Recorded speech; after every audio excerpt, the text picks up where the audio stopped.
কথা দিয়ে কথা রাখলেন মাননীয় জেলা শাসক মুক্তা আর্য মহাশয়। বন্যার সময় ঘোষপুরে ত্রাণ শিবিরে এসে তিনি প্রতিশ্রুতি দিয়েছিলেন, বিপদে যেমন পাশে আছি, আনন্দেও পাশে থাকব। ঘোষপুর সার্বজনীন দুর্গোৎসবে উপস্থিত হয়ে তিনি তার সেই প্রতিশ্রুতি পূর্ণ করলেন। ঘোষপুর সার্বজনীন দুর্গোৎসবের প্যান্ডেলের থিম ছিল ডিভিসির জল ছাড়ার ফলে আরামবাগ খানাকুল এলাকাগুলি কিভাবে প্লাবিত হয় এবং স্থানীয় মানুষদের যে ক্ষয়ক্ষতি হয় তার একটি দৃশ্য উপস্থাপন করেছেন। এত সুন্দর একটি থিম উপস্থাপনের জন্য স্থানীয় শিল্পীদের কারুকার্য অত্যন্ত প্রশংসনীয়। এদিন বিশেষভাবে উপস্থিত ছিলেন আরামবাগের এসডিও রবি কুমার মহাশয়, হুগলি জেলা পরিষদের কো-মেন্টর ও ক্লাব সম্পাদক শেখ হায়দার আলী, খানাকুল ১ নম্বর ব্লকের বিডিও অরিন্দম মুখার্জি মহাশয়, ঘোষপুর ইউনিয়ন নেতাজি বিদ্যাপীঠের প্রধান শিক্ষক অরুণ কুমার মণ্ডল মহাশয়, ঘোষপুর ফাঁড়ি ইনচার্জ সৌরভ বসু মহাশয়, এছাড়াও ছিলেন অন্যান্য প্রশাসনিক আধিকারিক ও অসংখ্য গ্রামবাসী। পুরো ঘোষপুরে যেন উৎসবের আনন্দে মিলল প্রশাসনের স্নেহ ও শুভেচ্ছা।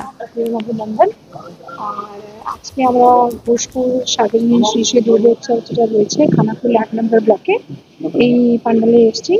তো এইখানে একটা আছে, খুব সুন্দরভাবে থিমটাকে তুলে ধরেছেন, যেটা এই ডিভিসি জল ছাড়ার পরে যেটা খানাকুল আরামবাগ এলাকাটা প্লাবিত হয়ে যায় সেইটাকে নিয়ে এইখানে ওরা রূপান্তর করিয়েছে। আর তাতে যে লিকের কাজটা হয়, যে বাকি সব কিছু হয় সেটাকেও নিয়েছে।